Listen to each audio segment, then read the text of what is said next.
Salut, bien-aimés dans le Seigneur et shalom. Et je vous souhaite un bon dimanche à tout celui qui suivra cette vidéo. Sans toutefois tarder, aujourd'hui nous allons continuer avec notre thématique ou notre thème intitulé l'appel divin et la mentalité. On a déjà parlé sur 2 chapitres. Aujourd'hui, nous allons entamer le 3e chapitre. Donc, je dis que le thème que nous traitons est intitulé l'appel divin, c'est-à-dire l'appel de Dieu et la mentalité. Et aujourd'hui, nous allons entamer le 3e chapitre. Et dans le 3e chapitre, nous parlerons sur l'appel divin et la prédestination. Vous savez, bien-aimés dans le Seigneur, et surtout vous qui êtes appelés par notre Seigneur Jésus-Christ, il est aussi important d'avoir la connaissance sur l'appel de Dieu et sur la prédestination. Et cette connaissance pourrait vous aider à comprendre tes origines, à comprendre ce que l'Éternel Dieu a planifié pour toi, à comprendre le dessein éternel de Dieu pour toi. C'est pourquoi, dans le 3e chapitre, nous voulons parler de l'appel de Dieu ou de l'appel divin et la prédestination. Laisse-moi vous dire ceci sans toutefois tarder, que tout celui qui est appelé par Dieu est prédestiné. Donc, c'est-à-dire, tout celui qui est appelé par notre Seigneur Jésus-Christ, c'est quelqu'un qui est prédestiné. Donc c'est quelqu'un qui vient, celui qui est prédestiné, c'est quelqu'un qui vient de la pensée de Dieu. C'est quelqu'un qui vient et dans le dessein éternel de Dieu. Alors, je dirais encore que celui qui est appelé par Dieu n'est pas un fruit d'hasard, mais il est un produit de Dieu. Un produit de Dieu pour réaliser le dessein éternel de Dieu. C'est pourquoi, bien-aimé dans le Seigneur, si tu as la conviction que tu as été appelé par Dieu, il faut encore savoir que cet appel-là, ça vient de la pensée de Dieu. Et si ça vient de la pensée de Dieu, ça a commencé dans la préscience et ça a entré dans la prédestination. C'est-à-dire, si tu es appelé, il faut le savoir, il faut savoir encore que celui qui est appelé par Dieu et pour Dieu, il est prédestiné. Et si il est prédestiné, il n'est pas un fruit d'hasard, mais il est un produit ou un fruit de Dieu. Le fruit de Dieu, puisqu'il est venu de la pensée de Dieu. Nous lisons dans Romains chapitre 8, verset 29 jusqu'à 30. Je paraphrase. La Bible dit ceci: « Car ceux qu'il a connus d'avance, il les a aussi prédestinés à être semblables à l'image de son Fils, afin que son Fils fût le premier-né entre plusieurs frères. » 30. « Et ceux qu'il a prédestinés, il les a aussi appelés. Et ceux qu'il a appelés, il les a aussi justifiés. Et ceux qu'il a justifiés, il les a aussi glorifiés. » Alors, ce qui nous importe ici, c'est ce que la Bible dit. Et ceux qu'il a prédestinés, il les a aussi appelés. C'est-à-dire, avant d'être appelé, il y a ce qui précède l'appel. Et ce qui précède l'appel divin de notre Seigneur Jésus-Christ ou de notre Dieu, c'est la prédestination. C'est ce qui nous prouve à toute suffisance que tout celui qui est appelé, c'est quelqu'un qui est prédestiné par Dieu. Alors, si tu es appelé par Dieu, il faut savoir que tu es aussi prédestiné par Dieu, car la Bible dit, et tous ceux qu'il a prédestinés, il les a aussi appelés. C'est-à-dire, celui qui est appelé, il vient de la prédestination. C'est-à-dire, il est le fruit de la prédestination de Dieu. Donc, il est le produit de la prédestination de Dieu. Il est le produit de Dieu, c'est-à-dire, il tire son origine en Dieu. Il tire son origine dans la prédestination. C'est là où il vient, ou c'est là où son appel vient. C'est-à-dire, tu es appelé par Dieu, il faut le savoir que tu as été aussi prédestiné. C'est pourquoi ne jouons pas avec l'appel de Dieu. Quand Dieu t'appelle, il faut savoir que ça n'a pas commencé aujourd'hui, mais ça a commencé dans l'éternité. Dieu a commencé à préparer tout pour toi dans sa pensée dans l'éternité. C'est pourquoi Dieu tient rigueur à ceux-là qu'il a confié sa mission, à ceux-là qui sont appelés, puisque l'appel ne vient pas d'aujourd'hui, mais ça vient dans la pensée de Dieu. Ça vient de la prédestination. Et ceux qu'il a prédestinés, il les a aussi appelés. Et maintenant, qu'est-ce que la prédestination? Dans le mot prédestination, nous tirons deux mots. Le premier mot, c'est pré, qui veut dire avant. Destiné, qui veut dire la destination. C'est-à-dire, la prédestination est quelque chose que l'Éternel a préparé d'avance. Et ce qu'il a préparé d'avance a un but bien précis ou bien déterminé. Alors, un appelé, c'est quelqu'un qui a été préparé d'avance par Dieu pour l'accomplissement d'une œuvre bien précise. Donc, tu n'es pas dans le monde où tu n'es pas né par accident, où tu n'existes pas par accident. Mais tu existes puisqu'il y a un but que l'Éternel a fixé pour toi.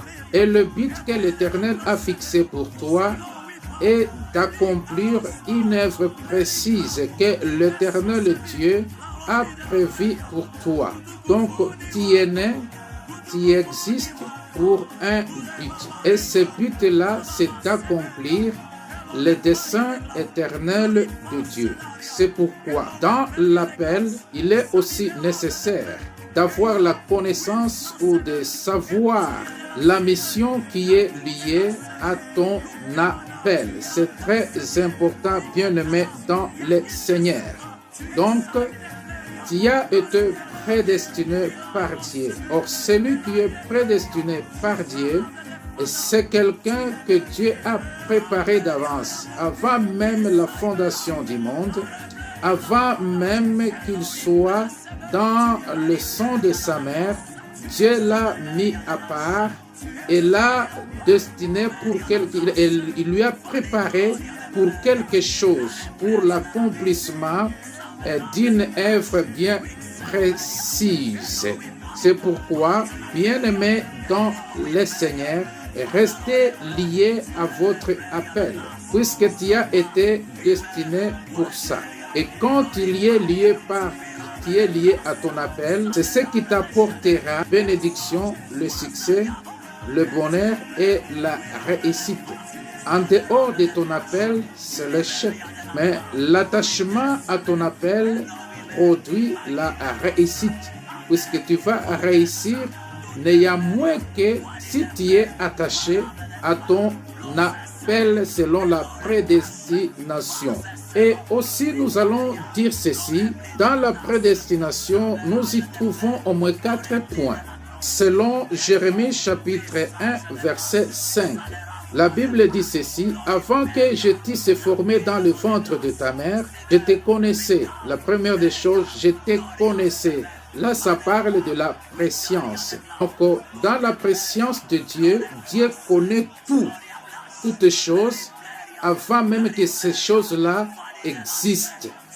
Alors, ici, la Bible dit, « Je te connaissais, et avant que tu fusses sorti de son sein, je t'avais consacré, je t'avais établi prophète de nations. » Alors ici, il y a des choses très importantes que nous voulons tirer pour vous faire comprendre. Dans la prédestination, nous trouvons premièrement la préscience. Oui, nous savons que c'est la préscience qui précède la prédestination, mais aussi la préscience intervient dans la prédestination, puisque Dieu prépare une personne qu'il a connue d'avance, c'est-à-dire la préscience intervient dans la prédestination.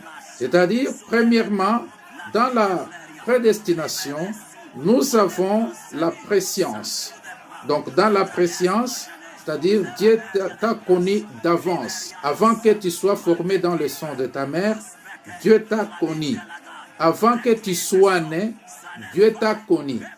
Dans la prédestination, nous avons ce qu'on appelle l'élection ou le choix de Dieu. C'est dans sa prédestination, dans la prédestination, quand il prépare les choses, d'avance dans ses propres pensées, Dieu fait la sélection, Dieu fait l'élection ou le choix. Il choisit lui-même à partir de ses propres pensées, donc à partir de sa propre volonté, il fait un choix. Donc dans la prédestination, nous avons le choix de Dieu, c'est-à-dire tout celui qui a été appelé par Dieu, il est prédestiné. Et s'il est prédestiné, donc c'est quelqu'un aussi qui a été choisi par Dieu dans l'éternité. Donc avant même sa naissance, Dieu l'a déjà choisi. Donc tu étais choisi depuis l'éternité dans la pensée de Dieu. Trois, dans la prédestination, nous avons la consécration spirituelle. Ici, la Bible dit ceci, dans Jérémie chapitre 1, verset 5, « Et avant que tu fisses sortir de son sein, je t'avais consacré. » Ça, c'est la consécration spirituelle.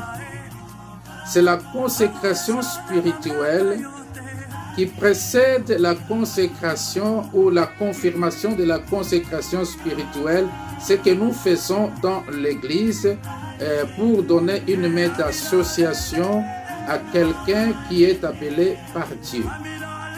Il y a ce qu'on appelle premièrement une consécration spirituelle, et cette consécration spirituelle est faite par Dieu lui-même. Ce n'est pas l'homme qui consacre quelqu'un spirituellement. Donc dans la prédestination, il y a la consécration spirituelle. Et dans la prédestination, il y a aussi l'établissement. Donc c'est-à-dire Dieu prépare toutes choses pour l'appeler. Il prépare déjà d'avance toutes choses pour l'appeler. Il s'agit seulement que celui qui sera appelé puisse entrer dans l'appel. Et quand il entre dans l'appel, il commence maintenant à vivre tout ce que l'Éternel a prédestiné pour lui. Et maintenant, la question à se poser, c'est celle-ci. Puisque tu es appelé et tu reconnais que celui qui est appelé est aussi prédestiné. Et maintenant, la question que tu dois te poser est celle-ci. Toi qui es appelé, toi qui es prédestiné. Cette question est celle-ci. Quelle est la cause de mon appel? Il faut se poser cette question-là. Quelle est la cause de mon appel? Suis-je appelé pour accomplir quelle mission? Alors il faut se poser cette question. Quelle est la cause de ton appel? Quel est le but de ton appel? Pourquoi Dieu t'a appelé? Quelle est la mission qui est liée à ton appel? Puisque tu es destiné à accomplir cette mission-là. Et aussi maintenant, la connaissance de cette mission-là est très importante. Il faut connaître pourquoi tu as été appelé. Et maintenant, la question à se poser. Bon, je suis prédestiné. Et comme je suis prédestiné, et maintenant, quelle est la cause de mon appel? Quel est le but de mon appel? En se posant de telles questions, Dieu va t'orienter à se découvrir ou à découvrir tu as été prédestiné pourquoi et Dieu t'a appelé pourquoi et ta mission c'est quoi. C'est très important, bien-aimé dans le Seigneur. Et puis, je dirais ceci, l'obéissance à l'appel divin. L'obéissance à l'appel divin est un clé qui ouvre pour l'appeler le chemin de sa destinée. Or, tu es destiné pour accomplir une mission ou une œuvre bien précise. Si tu n'obéis pas à l'appel de Dieu, la porte est fermée pour ta destinée. Mais si tu obéis à l'appel de Dieu, tu acceptes à l'appel de Dieu, alors cette obéissance est une clé qui ouvre pour toi le chemin de ta destinée. Or, c'est dans le chemin de ta destinée où tu réussiras ou accompliras la mission que l'Éternel Dieu a mis pour toi. La mission que l'Éternel Dieu t'a confiée. Et maintenant, nous devons aussi savoir ce que Dieu fait de quelqu'un dans le chemin de sa destinée. Dans le chemin de la destinée, Dieu oriente quelqu'un. C'est pourquoi la Bible dit ceci, ce n'est pas l'homme qui dirige ses pas, mais c'est l'Éternel qui dirige le pas de l'homme. Vous voyez, c'est l'Éternel qui dirige le pas de l'homme. Donc, dans le chemin de la destinée, Dieu donne aussi des directives à l'appelé. Il te donne des directives, il te dirige, il t'oriente, c'est-à-dire il dirige ta vie, il dirige tes pas pour que tu puisses parvenir à entrer dans la mission, à entrer dans le plan tracé par Dieu pour toi. C'est pourquoi un appelé doit aussi être attentif et sensible à la voix de Dieu, à l'orientation de Dieu. Puisque Dieu parle tantôt d'une manière, tantôt d'une autre. Mais l'homme, pour comprendre, ça devient difficile. Néanmoins, un appelé doit être sensible à la voix du Saint-Esprit, doit être sensible à la voix de Dieu pour comprendre l'orientation et les directives que l'Éternel Dieu lui donne pour qu'il puisse arriver à accomplir sa mission dans le chemin de sa destinée. Nous prenons l'exemple de notre bien-aimé Paul, selon Actes des Apôtres, chapitre 9, verset 6. Le Seigneur, notre Seigneur Jésus-Christ, a donné des directives à Paul. Puisque Paul posa la question au Seigneur, « Seigneur, que dois-je faire ?» Alors c'était maintenant à l'Éternel Dieu de lui donner des directives, de l'orienter pour qu'il puisse arriver à accomplir sa mission.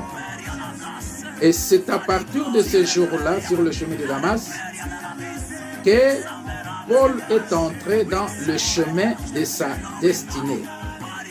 Actes des Apôtres, chapitre 9, verset 6, la Bible dit ceci, « Tremblant et saisi de foi, et dit, « Seigneur, que veux-tu que je fasse ?» C'est Paul qui posa la question au Seigneur.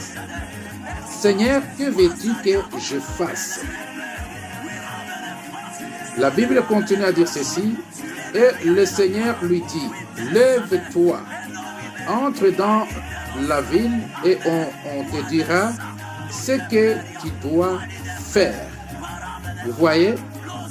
Alors, l'appelé est entré dans le chemin de la destinée. Et maintenant, il veut savoir qu'est-ce qu'il va faire. Et maintenant, à partir de celui qu'il a appelé, vient la réponse de l'orientation. Alors, le Seigneur l'a orienté, il lui a dit ceci, lève-toi, va dans la ville, c'est là où on te dira ce que tu dois faire. Or, dans la ville, il y avait un disciple nommé Ananias. C'est celui-là que l'Éternel Dieu a prévu afin qu'il puisse donner à Paul le chemin à prendre pour atteindre sa mission ou pour entrer dans le dessein éternel que l'Éternel Dieu avait planifié pour lui. Alors, premièrement, ce que Dieu fait dans le chemin de la destinée pour l'appeler, ce qu'il fait, il donne l'orientation. De deux, dans le chemin de la destinée, qu'est-ce que Dieu fait pour l'appeler? Dieu place les hommes sur le chemin de la destinée de l'appeler, afin que ces hommes-là puissent l'aider à comprendre sa mission. Vous voyez, toujours dans la vie, tu dois savoir que dans ton chemin ou dans le chemin de ta destinée, toi qui es appelé par Dieu, il y a toujours quelqu'un ou quelques personnes que l'Éternel Dieu a placé sur le chemin de ta destinée. Et ces personnes-là, ce sont des personnes qui vont te pousser vers l'avant. Je m'excuse. Ce sont des personnes qui vont te pousser vers l'avant. Ce sont des personnes qui t'aideront à avancer et à comprendre mieux ta mission et à comprendre mieux ce que tu dois faire sur le chemin de ta destinée. C'est pourquoi tu verras que le Seigneur Dieu a préparé un nommé Ananias. Il était disciple. Dieu l'a mis dans le chemin de la destinée de Paul. Et c'est lui qui a prié pour lui. Et c'est lui qui lui a parlé de la part de Dieu de ce qu'il doit faire dans son appel. Toujours Dieu place quelqu'un à côté de toi pour t'orienter. C'est pourquoi l'obéissance, le respect aux pères et aux aînés dans la foi est quelque chose de très important. Puisque quelqu'un qui est impoli, qui ne sait pas reconnaître la grâce qui est dans ses aînés, il aura des difficultés à évoluer dans son ministère. Pourquoi? Il peut arriver que celui que tu es en train de négliger, celui que tu es en train de mépriser, c'est celui-là que l'Éternel Dieu a placé sur le chemin de ta destinée pour t'aider à comprendre ce que tu dois faire. Et tu dois savoir ceci, que ce que toi tu as besoin d'obtenir, il y a déjà quelqu'un ou les autres qui ont déjà obtenu ce que toi tu es en train de chercher. Alors, la personne-là qui a déjà passé par ce chemin-là et il a déjà obtenu ce que toi tu es en train de chercher, c'est cette personne-là, avec son expérience avec Dieu et son expérience sur le chemin de sa destinée, qu'il pourra aussi t'aider à arriver à obtenir ce que tu es en train de chercher. Et maintenant, si tu ignores les personnes que Dieu a placées sur le chemin de ta destinée, tu auras des difficultés à évoluer dans le chemin de ta destinée et à évoluer dans ton appel. tu seras bloqué quelque part. L'orgueil dans l'appel du vin n'est pas quelque chose à préférer, mais nous préférons que les appelés soient animés de l'humilité. Car la Bible dit l'humilité précède la gloire. Et l'humilité, c'est ce qui te poussera à reconnaître la grâce qui est dans le nez que Dieu a placé à côté de toi.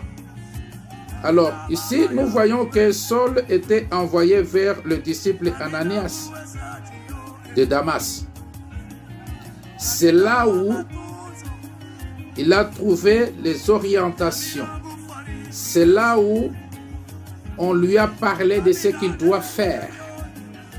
Alors, si Paul, par exemple, avait dit « Non, je refuse », il pourrait être difficile pour Paul d'entrer dans la mission à laquelle il a été appelé ou prédestiné par Dieu. Alors, son obéissance l'a amené à faire connaissance à celui que Dieu a mis ou placé sur le chemin de sa destinée bien-aimée dans le Seigneur. Il faut savoir qu'à côté de toi, il y a toujours quelqu'un que l'Éternel Dieu a placé sur le chemin de ta destinée pour t'aider, pour te soutenir, afin que tu puisses avancer. Nous avons aussi l'exemple de Samuel et Élie, les sacrificateurs. Vous pouvez lire sur 1 Samuel chapitre 3, versets 1 jusqu'à 10. Là, vous verrez que selon la pensée de Dieu, Samuel était le prophète de l'Éternel. Mais Samuel devrait d'abord passer par l'appel. Or, la Bible nous dit que dans cette période-là, il y avait une sécheresse spirituelle. Comment sécheresse spirituelle? C'est-à-dire, les visions étaient rares. Et la voix de Dieu était rare. C'était difficile dans cette période-là aux gens de recevoir des visions qui émanent de Dieu ou aussi la voix de Dieu. Alors, à cette même période, l'Éternel Dieu a appelé Samuel à 3 reprises. Samuel était toujours dans la confusion. Il était dans l'ignorance. Samuel, quand il entendit la voix qu'il appelle Samuel, Samuel, quand il s'est réveillé et se rendait juste vers Élie. Et quand il est arrivé vers Élie, elle lui dit, non, je ne t'ai pas appelé la première fois, la deuxième fois, la quatrième fois, alors la troisième fois, alors, Élie, selon l'expérience qu'il a avec Dieu, l'expérience qu'il a dans la sacrificature, il a vite compris que l'enfant est appelé par Dieu, mais il est ignorant, c'est-à-dire, il ne comprend pas que c'est la voix de Dieu. Il confond la voix de Dieu et la voix de l'homme. Alors, qu'est-ce que Élie a fait? Il s'agissait maintenant à Élie de lui donner les orientations. Alors, vous voyez que toujours Dieu place quelqu'un à tes côtés ou à côté de celui qui est prédestiné pour réaliser l'œuvre de Dieu. Dieu met à côté quelqu'un qui doit l'orienter, qui doit l'aider. Et nous devons reconnaître le pourquoi de cette personne qui est à côté de toi. C'est très important. C'est à la 4e fois que maintenant Samuel a parlé, a répondu à Dieu, puisqu'il y a quelqu'un qui lui a dit, si cette fois-ci on t'appelle, il répondra, parle Seigneur, ton serviteur écoute. Waouh! Avant de développer la contribution d'Élie à Samuel, nous voulons d'abord parler des mouvements de Samuel vers Élie. Ça représente quoi? Nous voyons que Samuel a fait des va-et-vient. Et ce mouvement-là de va-et-vient, dans l'appel, ça représente le ministère de va-et-vient. Vous savez que quand le manque de la connaissance de son ministère dure longtemps, donc tu fais longtemps dans l'appel, mais avec ignorance, tu ne comprends rien sur ton appel, mais tu ressens en toi que non, je dois servir Dieu. Mais en toi, il y a le manque de la connaissance de ton appel, de ta mission, de ton ministère. Et si ça fait longtemps sur toi ou en toi, tu risques d'entrer dans le ministère de va-et-vient. Donc, si tu seras en mouvement de va-et-vient, tâtonner par-ci, par-là, toucher par-ci, par-là, puisque en toi, il y a l'ignorance. Tantôt tu touches dans le pastorat, tantôt tu touches dans l'apostolat, tu touches dans le ministère des évangélistes, tantôt tu te nommes, je suis tel, tantôt tu es en ça, tantôt tu es en ça. Donc tu es là en tâtonnant. Et quand tu restes longtemps en tâtonnant dans ton appel, l'œuvre que tu fais, le ministère que tu fais, c'est un ministère de va-et-vient. Ça se ressemble à ce que Samuel le faisait. Il part, il revient, il repart, il revient. Donc, le mouvement de va-et-vient dans le ministère. Et ce genre de mouvement ont beaucoup de conséquences dans la vie ministérielle. Si tu restes très longtemps dans l'ignorance de ton appel, dans l'ignorance de ton ministère, voulais-je dire, sache qu'il y a des conséquences néfastes pour toi. Et alors, nous allons continuer pour voir maintenant les conséquences qui résident dans le ministère de va-et-vient. Donc, la première conséquence qui réside dans le ministère de va-et-vient, c'est la perte de temps. Pourquoi la perte de temps? Puisque toutes les années que tu es en train de travailler, tu es en dehors de ton appel. Tu n'es pas sur ta poste. Tu es loin de ton appel, puisque tu n'as pas encore compris ton appel. Tu n'as pas encore compris donc que l'œuvre que tu dois accomplir. Alors tout le temps que tu vas faire, tu es en train de perdre le temps. Tu ne rachètes pas le temps, puisque on rachète le temps quand on est dans son appel, quand on est dans sa mission. Là, on rachète le temps. Mais quand on travaille en dehors de son appel, quand on travaille en dehors de sa mission, on est en train de gaspiller le temps. C'est-à-dire le temps passe. Tu es en train de perdre le temps. Tu ne rachètes pas le temps.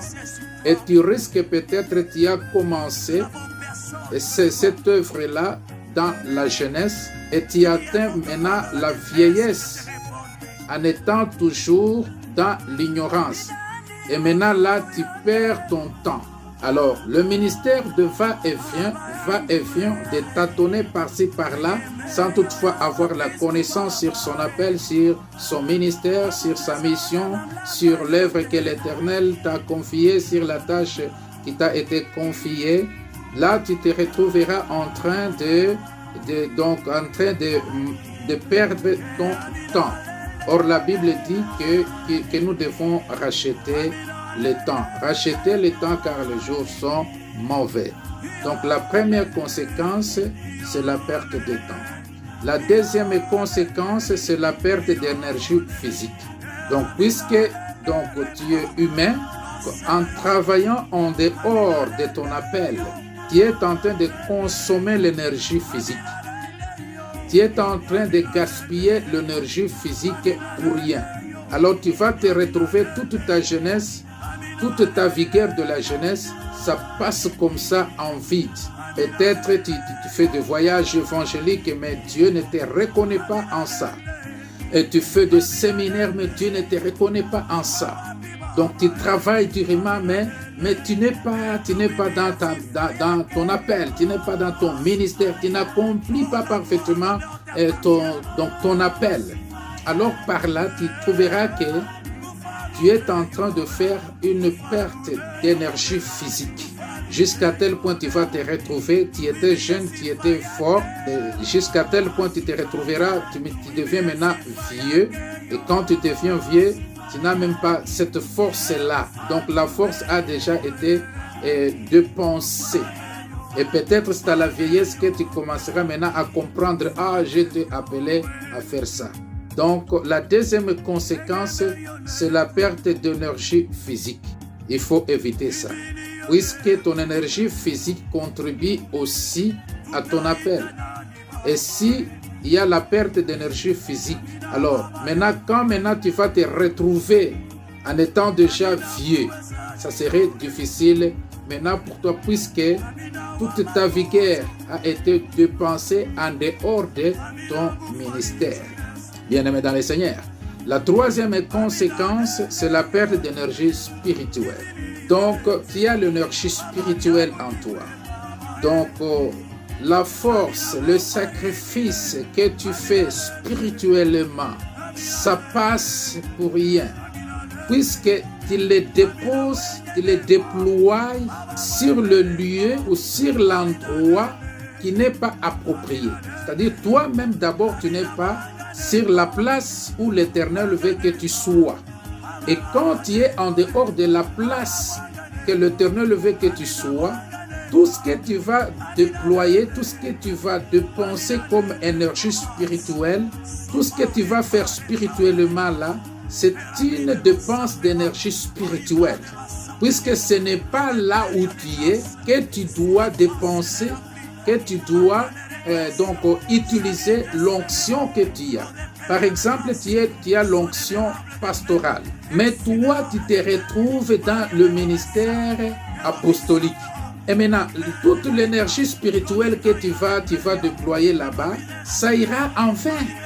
Puisque ce n'est pas là que tu dois déployer l'onction pastorale. Dans la place apostolique, c'est l'onction apostolique qui doit être déployée. Alors, le ministère de va-et-vient, ça amène l'homme à la perte d'énergie spirituelle. La quatrième conséquence, c'est la perte d'énergie mentale. Donc, mentalement, puisque tu as dépensé, tu as fait la perte du temps, tu as dépensé le temps, tu as perdu ton énergie physique, tu as perdu ton énergie spirituelle et maintenant tu vas te retrouver dans la perte de l'énergie mentale. Donc, et quand il y a la perte d'énergie mentale, maintenant là tu te retrouves un homme stressé. Tu commences maintenant à vivre des stress dans ta vie spirituelle. C'est pourquoi connaître bien ton appel, le pourquoi tu as été appelé, le but de ton appel, c'est très important pour éviter à faire le ministère ou accomplir le ministère de va-et-vient et aussi à éviter les conséquences qui est entraînées par l'ignorance dans le ministère. Et maintenant, nous allons voir ce qui était la contribution d'Élie, le sacrificateur, à Samuel. Selon 1 Samuel chapitre 3, verset 9 jusqu'à 10, je paraphrase, la Bible dit ceci. Et dit à Samuel, va coucher-toi, et si l'on t'appelle, tu diras, parle Éternel, car ton serviteur écoute. Et Samuel alla se coucher à sa place. 10. Et l'Éternel vint et se présenta et il l'appela comme les autres fois. Samuel, Samuel.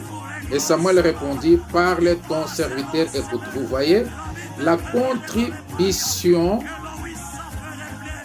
du sacrificateur Élie qui était à côté de Samuel.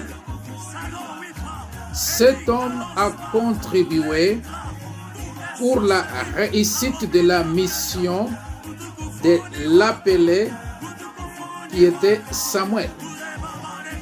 Puisque Samuel, Dieu l'appelait, il ne pouvait pas comprendre ou distinguer la voix de Dieu de la voix de l'homme. Il allait toujours répondre à l'homme. Et maintenant, il lui fallait que elle, le sacrificateur, qui était l'aîné dans les choses de Dieu, par rapport à Samuel, il fallait que lui, maintenant qui est l'aîné, puisse lui donner une formule. Et c'est cette formule-là qui a été une clé pour Samuel. Alors, cette formule-là, ou ce que Élie avait dit à Samuel, c'est ce qui a ouvert la bouche de Dieu. De parler à Samuel et de lui donner la mission. C'est pourquoi vous verrez que dans la vie ministérielle, Dieu met à côté une personne qui pourra t'aider à comprendre. Et c'est cette personne-là qui peut avoir une formule ou une clé pour toi. La clé qui doit ouvrir le ciel pour toi, afin que Dieu te revisite et parle à toi. Vous verrez que avant que elle donne cette formule à Samuel, quelle était cette formule? Quand on t'appellera, tu diras, parle Éternel, ton serviteur écoute. C'est ça la formule que l'homme de Dieu a donnée à Samuel. Et cette formule, c'est ce qui a ouvert la bouche, qui a fait que la bouche de Dieu puisse maintenant parler à Samuel. Il y a des gens que l'Éternel Dieu a mis dans leurs mains la formule pour toi.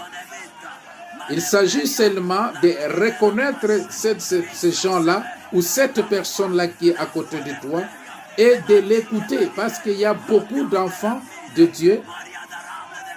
Quand ils commencent à monter dans l'appel, ils ignorent ce qui était avant lui. Ils ignorent même les aînés dans la foi. Il n'a même pas le temps d'écouter les conseils. Alors, vous verrez que Samuel a profité, a bénéficié de la présence d'Élie, le sacrificateur. Il lui a donné de la formule. À partir de cette formule-là, Dieu a maintenant parlé. Mais avant cette formule, Dieu n'a pas parlé, n'a rien donné comme message à Samuel. Il fallait qu'il y ait cette formule. C'est cette formule qui a été pour Samuel une clé. De même aussi, il y a des personnes que Dieu a mis à tes côtés. Et c'est ces personnes-là, ils ont la formule, ils ont la clé pour que Dieu se révèle à toi et te fasse entrer dans ton appel, dans ta mission. C'est très important, bien-aimé dans le Seigneur. Et une chose à retenir, vous devez retenir que l'Éternel Dieu respecte le ministre de Dieu ou les serviteurs de Dieu et il respecte aussi leur ministère. Donc, tous les serviteurs que Dieu a mis à tes côtés, ou les serviteurs que Dieu a mis à tes côtés, Dieu les respecte et il respecte aussi son ministère. C'est pourquoi Dieu met en lui une portion de sa connaissance qui sera pour toi une clé pour ouvrir pour toi le chemin d'entrer dans ta mission ou la porte qui te permettra d'entrer dans ta mission. Alors, nous continuons. Nous avons dit que ce que Dieu fait dans le chemin de la destinée, c'est quoi? Premièrement, Dieu oriente. Deuxièmement, Dieu place les hommes à tes côtés pour t'orienter. Troisièmement, qu'est-ce que Dieu fait dans le chemin de ta destinée, toi qui as été appelé par Dieu? Dieu donne la provision. Quand Dieu appelle quelqu'un, il lui donne aussi la provision. Et le but de cette provision, c'est pour réaliser ton ministère ou ta mission. Quand Dieu t'appelle, il te donne aussi la provision. Et le rôle ou le but de cette provision-là, c'est pour te permettre, toi, dans l'appel que tu as reçu, dans la mission que tu as reçue, que tu parviennes à accomplir cette mission-là. C'est pourquoi il y a une provision. Et la provision, c'est quoi? La provision, c'est le réserve des choses utiles que Dieu rassemble pour accompagner ton appel. Donc, Dieu rassemble ou réserve des choses qui seront utiles pour toi dans ton appel. Il rassemble ça, il le réserve, il rassemble ça. Et ces choses-là vont maintenant t'accompagner dans ton ministère. C'est ça la provision. Alors ici, nous parlerons uniquement de 3 types de provisions. Premièrement, nous parlerons de la provision spirituelle. C'est ce qui est très important. Quand Dieu appelle quelqu'un, il lui donne aussi la provision spirituelle. Puisque l'appel est spirituel et le service est spirituel, Dieu te donne aussi ce qu'on appelle la provision spirituelle. Et cette provision spirituelle, c'est pour t'accompagner dans ton appel, afin que tu puisses réussir dans ton appel. Puisque un appelé qui est privé de provision spirituelle n'ira nulle part dans son appel, ni dans sa mission. Par exemple, l'onction, c'est une provision spirituelle. Les dons, c'est une provision spirituelle. La présence de Dieu, c'est une provision spirituelle. Avoir la présence de Dieu, c'est plus que même une provision financière.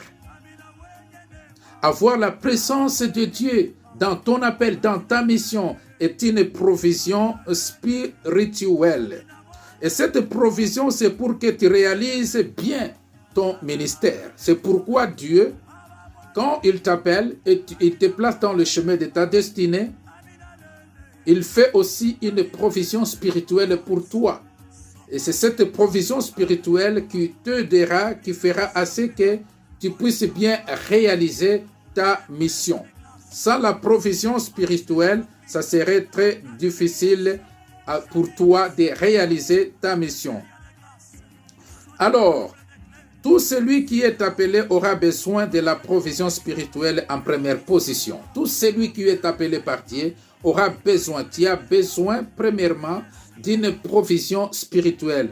Puisque aujourd'hui, il y a de ces gens-là, ils sont appelés par Dieu, mais ils se tourmentent vraiment. Ils ont besoin de provisions financières. Des provisions financières dans la première position que d'avoir la provision spirituelle. Alors, dans la première position, il faut avoir besoin de la provision spirituelle. C'est très important. La deuxième provision, c'est la provision relationnelle dans ta destinée. Là aussi, c'est très important. Dieu, dans le chemin de ta destinée, il place aussi ce qu'on appelle les relations de la destinée. Alors, ces relations-là, ce sont des personnes que l'Éternel a placées à côté de toi pour qu'ils puissent t'accompagner, pour qu'ils puissent t'aider. C'est pourquoi il y a d'autres relations qu'on ne doit pas rompre. Il y a d'autres relations à ne pas couper. Puisqu'il y a des relations là que Dieu a occasionnées pour toi, que Dieu a placées sur le chemin de ta destinée. Et ce sont ces relations-là qui t'aideront, toi, à bien avancer dans ton appel ou dans ton ministère. Et dans les relations, dans la provision relationnelle, nous avons deux types de relations. Il y a la relation temporaire, c'est une relation à courte durée. Par exemple, Dieu peut envoyer quelqu'un à côté de toi, soit pour te soutenir financièrement. Et cet homme-là, il est là pour une durée bien déterminée. Alors, si son temps accompli, il te quitte. Ne t'inquiète pas de lui puisqu'il t'a quitté. Donc, non, sa mission est déjà accomplie. Donc, ça, ce sont des relations temporaires. Donc, dans les relations temporaires, il y a des personnes que Dieu envoie à tes côtés temporairement. Donc, ils sont là pour un temps seulement. Et puis, ils te quittent. Il peut venir t'assister comme le corbeau d'Élie. Il est là, il te nourrit, après quoi, il te quitte. Ce n'est pas à toi de chercher à s'attacher à lui. Non, ça ne peut pas tenir. Ça, c'est une relation temporaire, c'est pour un temps. C'est comme Élie, il a été nourri par le corbeau pour un temps. Donc, il ne pouvait pas encore aller au corbeau chercher que le corbeau puisse l'amener la viande et le pain. Non. Donc, le corbeau a fait sa mission et c'est fini, c'était terminé. De même aussi, Dieu peut approcher de toi quelqu'un pour une mission, pour une relation temporaire. Après quoi, donc si sa mission est terminée, il part. Il n'a pas de problème avec toi, mais il part. Ne cherche pas à s'accrocher à lui.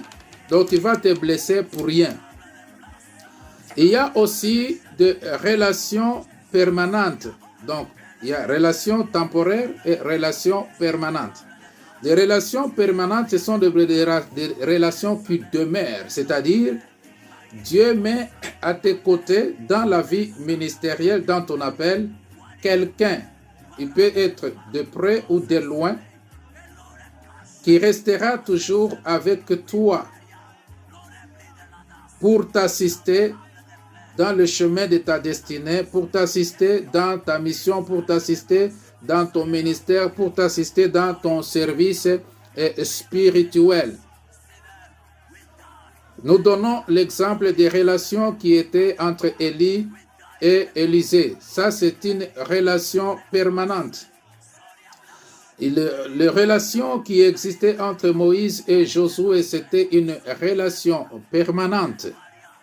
Alors, chaque relation est une alliance. Vous devez savoir que chaque relation que tu noues avec quelqu'un est une alliance avec cette personne-là.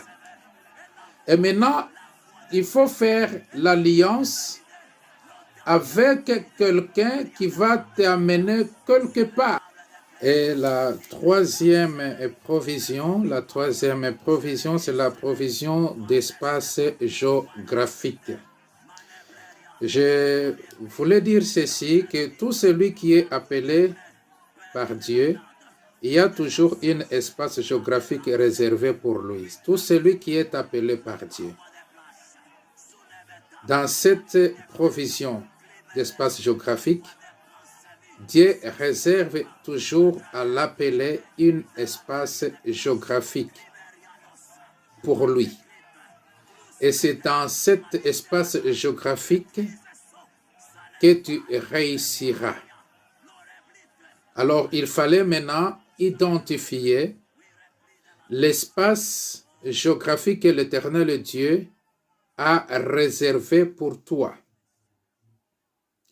Et l'espace géographique que Dieu a réservé pour toi, dans un autre terme, on appelle, donc c'est la place que tu dois être, donc la place que l'Éternel veut que tu sois.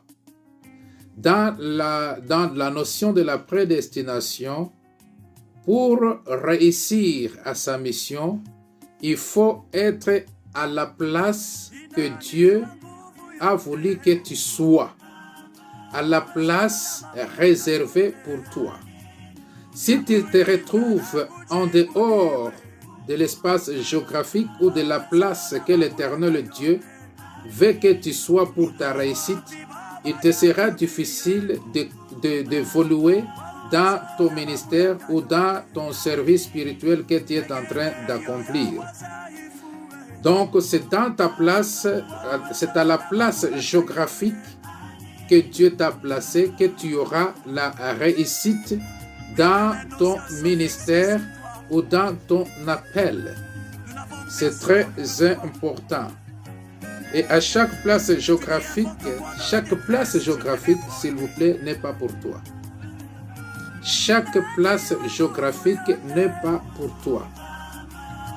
Et c'est pourquoi celui qui est envoyé par Dieu, mandaté par Dieu, celui qui est appelé par Dieu, celui qui a une mission à accomplir pour la gloire de Dieu, doit toujours identifier l'espace géographique est réservé pour lui, puisque tout espace géographique n'est pas pour toi.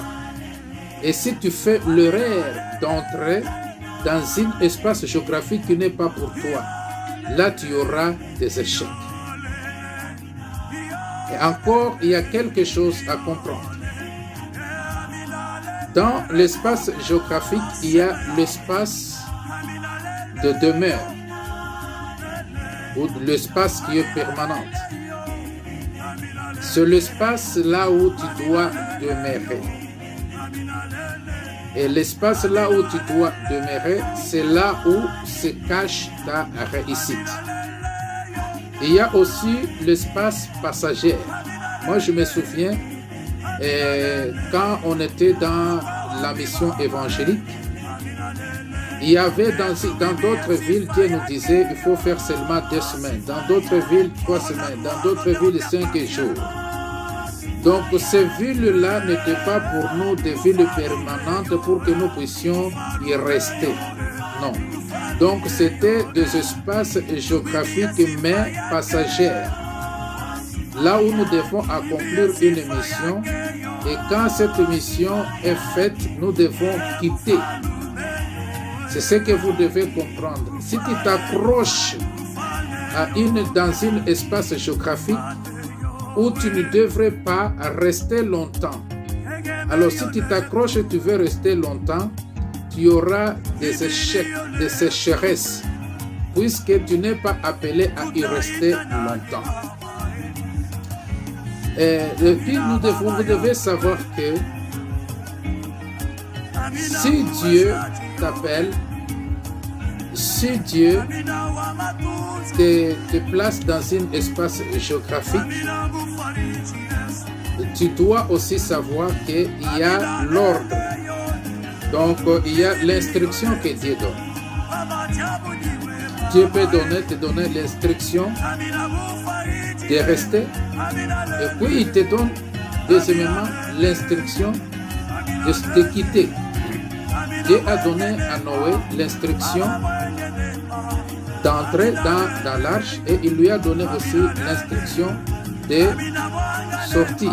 C'est pourquoi aussi dans l'espace géographique, il faut savoir tu es dans un espace de demeure ou dans un espace passager. Alors que l'Éternel Dieu vous bénisse les oliviers. Donc la partie restante, maintenant nous parlerons un autre jour à ce qui concerne la mentalité. Que l'Éternel Dieu vous bénisse. accélérable